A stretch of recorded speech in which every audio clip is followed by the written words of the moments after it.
to this recorded lecture. We're going to put it on YouTube, see how many hits we get.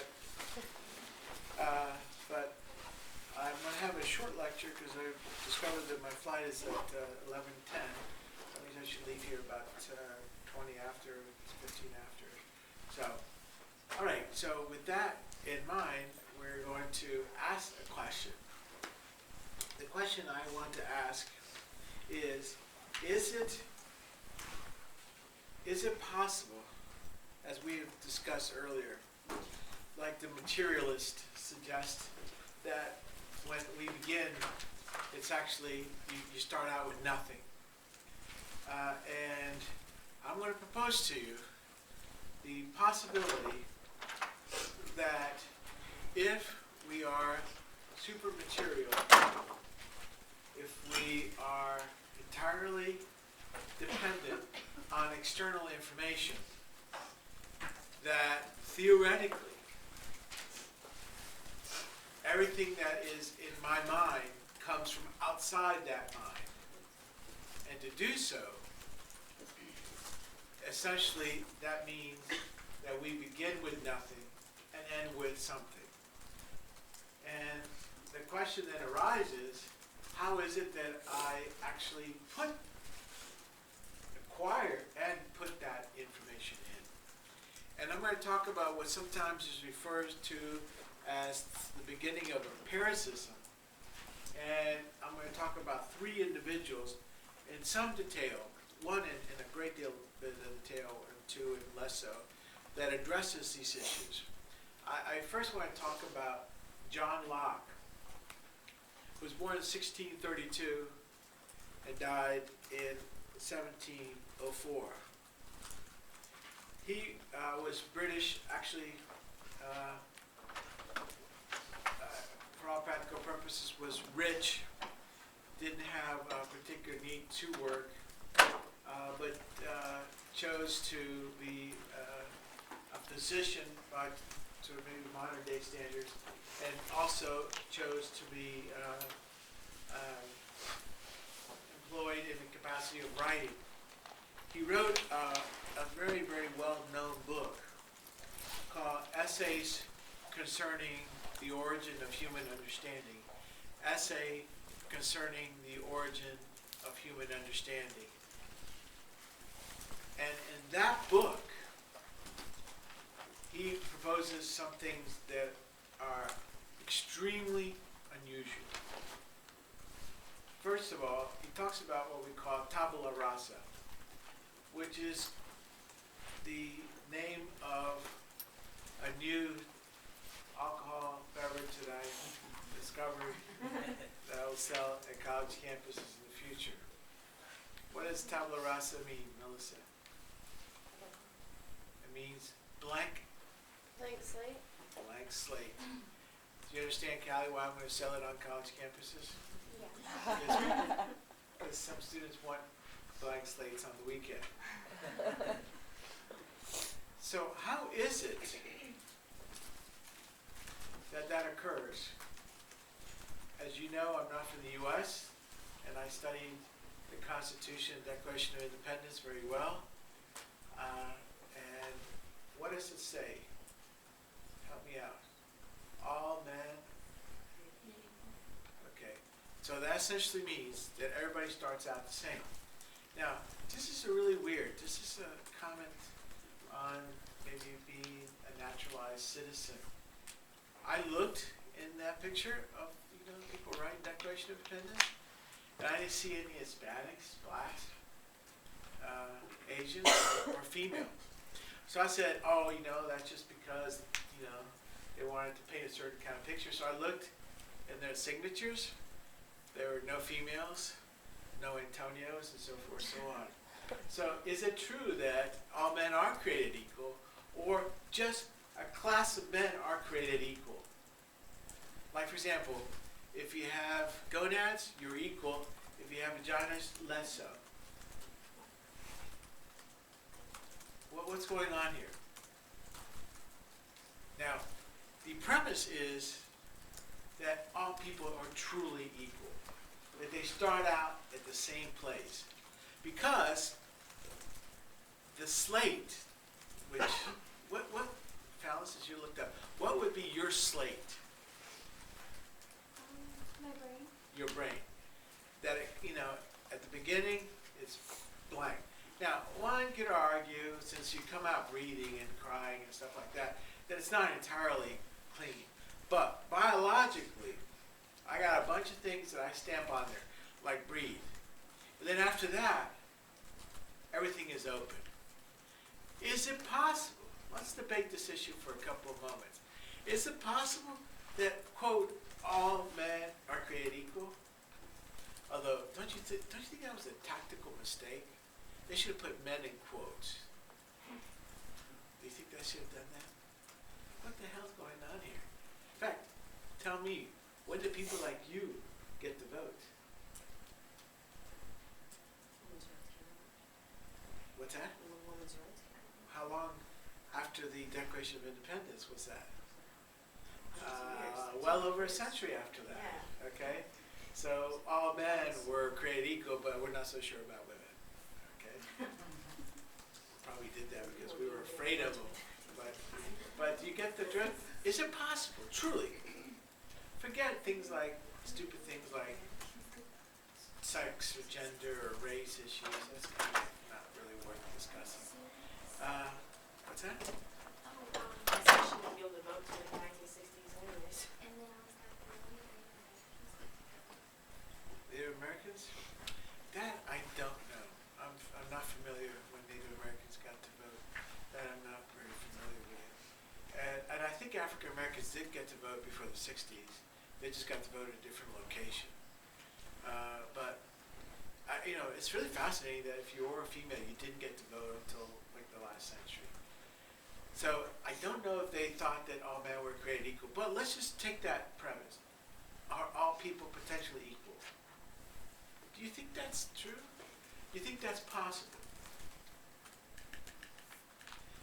Because we could say, okay, fine, sex, gender, race, nationality, all those things that equal opportunity law protects you, fine, we'll run with them.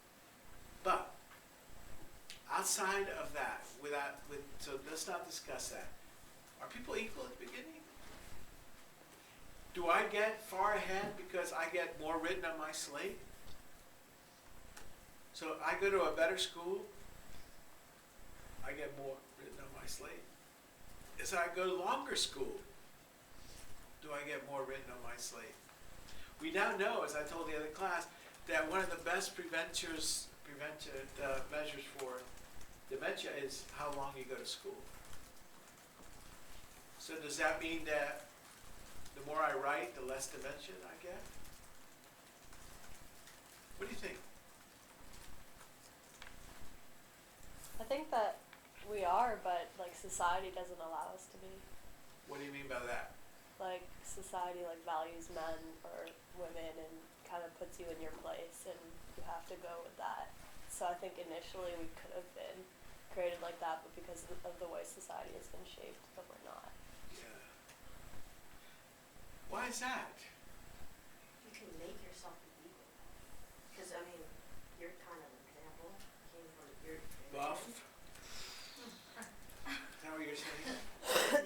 A for that. You came from Cuba, and you had, I mean, coming from Cuba, honestly, immigrants coming from, say, Mexico or anywhere like that, they get jobs that aren't, I guess, at universities, couldn't get a physician's job easily at all. So, I mean, you kind of have to make yourself equal in this world. Is that fair? You're not created equal. No, I wouldn't say so. So let's ask the question. Are we created equal at the beginning? No? True or false? Cubans are better than other people.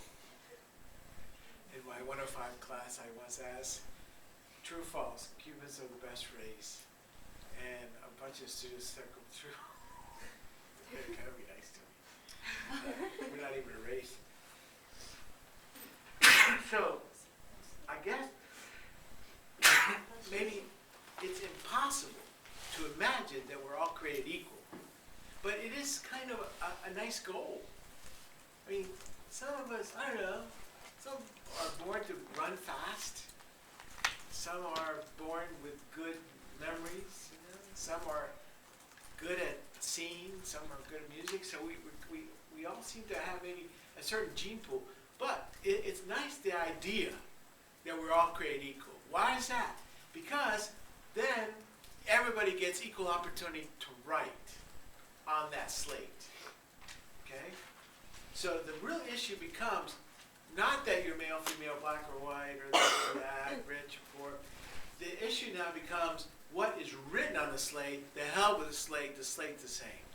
Even though we agree that if we might be kind of equal, some of us have more talent in X or Y.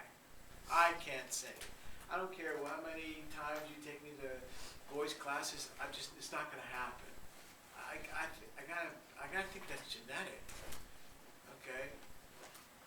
So some things is just not possible. In the lab I'm in, yesterday we read an article on, it was in the New York Times, because of like a 50th anniversary for Betty Friedan's like the feminine mystique, and it spoke about, it was really interesting, it spoke about the United States along with like New Guinea, Nora, and like 2 other countries that we don't have paid leave, like for maternal leave. And it spoke like what you just said, it was interesting how, hold on, it said something along the lines of personal ideals, like rather it is often a reasonable response to the fact that our political and economic institutions lag way behind our personal ideals when it comes to choosing the equality with a man and woman going to work. In the end, most of the time, the man had to go to work because what the political and economic institutions in our society basically has set is outweighing these personal ideals of equality. And in the end, like, women still do get paid less and there's less women in the workforce. So, like you said, I feel like we are started off with this equality on the slate, but in the end, like, the external factors sometimes make it difficult to... Well then, the question, I'm going to cut you off because the question is it the external factors, like for example society,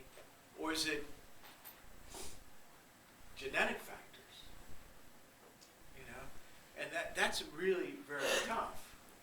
Okay? But for the purposes of today, we're making an assumption that things like race, sex, blah, blah, blah, blah, blah, blah, don't mean anything. That theoretically, we are all equal at the beginning. We are a blank slate. This is what we call radical empiricism. That knowledge comes totally from the outside, and how much knowledge I can filter in is what makes me wise. So, would you be surprised if he wrote a book called Some Thoughts Concerning Education? Because how do you get ahead? You get ahead through education. The better, the more, the better and more. Very, very, very Western. Very, very, very modern in many respects. And in some ways, very much the foundation of psychological science, which places unbelievably heavy emphasis on learning as a method for acquiring information. We are not so enthused or interested in how genes play a role in all of this. Going back to Sperry, it's not the 95% that's hardwired that we're interested in, it's the 5% that's software that we're interested in. And the beginning comes to John Locke and the idea that it's tabula rasa, blank slate. So then the question arises, if indeed Evan is a blank slate, how do we write on Evan? Evan has been wondering that himself all these years. How do we do this, Evan? Help him, because he looks lost. I mean, if writing on your blank slate is acquiring information, I'd say just living, doing things in the world. And I mean, if you're talking about education, I guess it starts with going to school and stuff. But like, I don't know. I don't think everyone has the same opportunity. Like in terms of like being equal, I don't think everyone has the same opportunities to like go to school and like not like I don't know. I I just consider myself fortunate to be here, whereas a lot of people don't have the option to be at a four-year university or somewhere like that, or, you know, something Yeah. like that. In reality, what really you should be thinking about is not what you just said earlier, is that if all things were equal, you could have things written on you in the same way as her, the same way as her, and so forth, so on. And the question I now have in front of you, how do I write on the blank slate? 12 font, 14 font, times, Roman times, how do we do it? Is there a better way to write? And then here's sort of a secondary question. Could it be possible that all writing is not the same? For example, I've never done so, maybe one day I will, read a Harlequin novel. Has anybody ever read that one of those, like in are they any good? They're real popular though, all right? Or how about this one, 50 Shades of Grey, is that right? Anybody read that? Guys in the back, did y'all read that? Yeah. I don't understand it. Actually, I was desperate to read a book last summer when we were in Cuba. We were in the middle of nowhere, and I found like 2 books, and one was 50 Shades of Grey. So it was like, I was so desperate, it's like, I don't care. Let me just read this, just to read something, because we were really bored. After like a chapter, I was having like indigestion.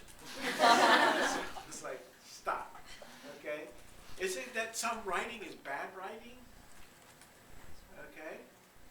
And could some writing be better than other writings, if you will? So we're going to talk about that.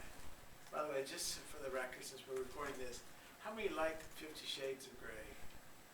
Anybody? It was interesting. It is interesting? It was interesting. It was really poorly written though. Yeah, it was badly Really? written, but I think people who liked it kind of filled in the rest of it probably. Yeah, it was like a Rorschach card. Yeah. The other thing that's fascinating is that, you know, it was not published in the U.S. It was published by like a tiny publishing company in Australia. You know, it's like they didn't know what else to do, kind of thing. So it's amazing. And now that we're like, this is, aren't there 3 versions now? 50 Shades of Grey, and then blank and blank and blank, right? So, you know. And then my book, Handbook of Neuropsychological Assessment, has only sold 2,000 copies. We need to put some sex in it. So, but you get the drift. It's not just writing. It's like how you write. So I'm going to talk to you for a couple of minutes about a father and son team, James Mill, and then his son John Stuart Mill. James Mill is a very interesting guy. Born in 1773 and died in 1836. He was very interesting. He was Scottish, and he was at the beginning of what I call working class intellectuals. Historically, the people who wrote were monks that didn't have a standard job, or later on, people who wrote had a lot of money. They had the opportunity. Now we're starting to shift into people that actually did things largely, largely because of the opportunity to get income in other forms. And what he did, he worked for British India, the company that basically exported things to India and vice versa, and wrote a very well regarded book. He made some significant money on it, called The History of British India. But subsequent to this, he wrote an essay on the analysis of the phenomena of the human mind, essays on the phenomena of the human mind. And this essays basically ask the question, how is it that you write on the blank slate? Because we agreed that 50 Shades of Grey is not as good as my sleeper handbook of your psychological assessment. So it's a matter of writing. And he proposed the idea of associationism.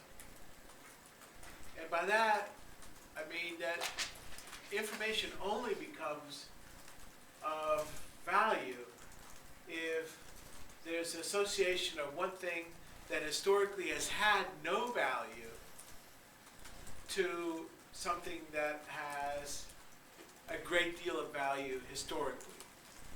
So for example, that I might attach the word domino to pizza. And you would salivate when we use the word domino. In my country, dominoes is something you sit on the table and you play. In the United States, domino is an inexpensive piece of pizza that comes to you relatively quickly.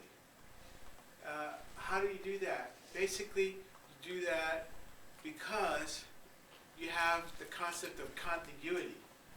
And by that I mean that one thing of meaning is attached soon thereafter with one thing that does not have meaning, like a bell and a meat, like dominoes and pizza. In essence, associationism, from Jane Mill's perspective, is nothing more than the foundation, philosophically, of what you and I called, what is it? Pavlovian conditioning. And remember, one of the premises I shared with you guys this semester is like, is anything really new? Or are we just recycling things and making them a little bit better? Hard to say. But contiguity. Now keep this in mind, that you have to have those two things occur, roughly speaking, in close in time. That's why it's better for you to get a traffic ticket by a policeman soon after you engage in the infraction, rather than get one in the mail 3 weeks later by running a red light. That doesn't seem to have a really clear impact. In fact, have you ever gotten one of those tickets where you don't actually remember that event? Anybody? Yeah, well, you remember it? No, everybody got one of those tickets? Nobody's got one ticket by mail? Yeah, well, in some ways it's better because in that regard, you can't tie the two. That's why you don't tell a child your father will punish you when he comes home from work, because they threw a tantrum at Harris Teeter that afternoon. That's too many hours, okay? You've got to have the two come together. And you have to make sure that one has a great deal of value. Like, for example, I don't know, Olga's in love with Juan, and and when she hears the word Juan, her heart just goes, that kind of thing. But if I say Jose, guess what? Nothing. So Jose has to have something. Juan has to have something. Jose has nothing. And they have to occur. Like, for example, she has to be told by Juan, oh, you peach fuzz, and then blink his eyes. And then there's what is that? Classical conditioning. Isn't that classical conditioning? A little food, a little bell. Okay? But it cannot occur like 24 hours later, Olga. You cannot throw a little bomb out in your mouth and then call you 24 hours later and say, baby, baby, baby. It has to be like really tied in time. Okay? It has to be valuable, it has to be tied. Think it's true? A little M&Ms. So next time you go out with your significant other, take a big bag of M&Ms and just you go, baby, baby, and throw one. And then after 6 months, they're like blimp. But you know what? They'll be in love. Okay. But here's another question. Is it just time? Is it just one thing of value with one thing that's less of value? Could it actually be more than that? So for example, there are certain things that I attach that are not very important to me, like this is an asymmetrical room. It doesn't mean a whole lot to me, But I do know that 152 is an asymmetrical room, but it doesn't carry value. And his son, John Stuart Mill, did talk about that. He wrote a couple of books called Logic, Systems of Logic. In fact, he never actually went to school. He was tutored his entire life. And not only was he tutored, he was actually, he knew Greek by 3. He read Aesop's Fable in Greek at 7. And surprisingly, I didn't know this until real recently, got it from his autobiography. He actually had what you and I might call a nervous breakdown at 20, largely because of the rigorousness of his work. He was born in 1806 and died in 1879. And he was basically the protege of his father. And his books, Logic and Systems of Logic, outline his ideas. And he basically took the ideas of his father and ran with them. And one of the ideas is, not only does it have to be contiguous, it has to be one thing of little value paired with one thing of great value, but it has to have some meaning, like I said to you. The fact that 152 is attached to asymmetrical is of little value, okay? The fact that this class is in this 405 is in 152 is of greater value to me, okay? So in essence, the meaning is the trump card to the value of the association. If it is not meaningful, it will not be of value. Just yesterday, I was working with a PTSD guy who was a POW back in Vietnam, and he was beaten severely to the point of the fact that he was castrated. And he doesn't recall very much about that until recently, that he had surgery. And fascinatingly, the surgery itself was a rotator cuff surgery. And basically they had to move his arms this way and that way with a lot of residual pain. And he says that out came, after he got out of surgery, how he remembered the Vietnamese, the Viet Cong, basically taking both of his shoulders and pushing them out of socket by having people stand on here, and then the other ones on the side of the table stand and push the things back. And he says, I hadn't thought about that since Vietnam, okay? But it wasn't until, and this is really strange, it was under anesthesia that the association came out. He says the association had been out for 40 years, but it came out. And he said when he came out, the first person who looked at him looked like Vietnamese. He says, holy shit, they've come back, okay? And now he's in a full-blown PTSD. Why? Because the association of shoulder pain was so significant. In fact, it was so significant, one could argue that it was unconscious, and then eventually surfaced under this very unusual circumstance. So meaning is what gives value to the learned experience. And sometimes, and this is one of my professors spent his entire life on this, that if you do the right pairing with the right things, once is all you need. All you need is to get that traffic ticket that bumps you up to a higher insurance rate at that one location. For me, is Clinton. I think that's how you pronounce it. Clinton, North Carolina. That expressway there.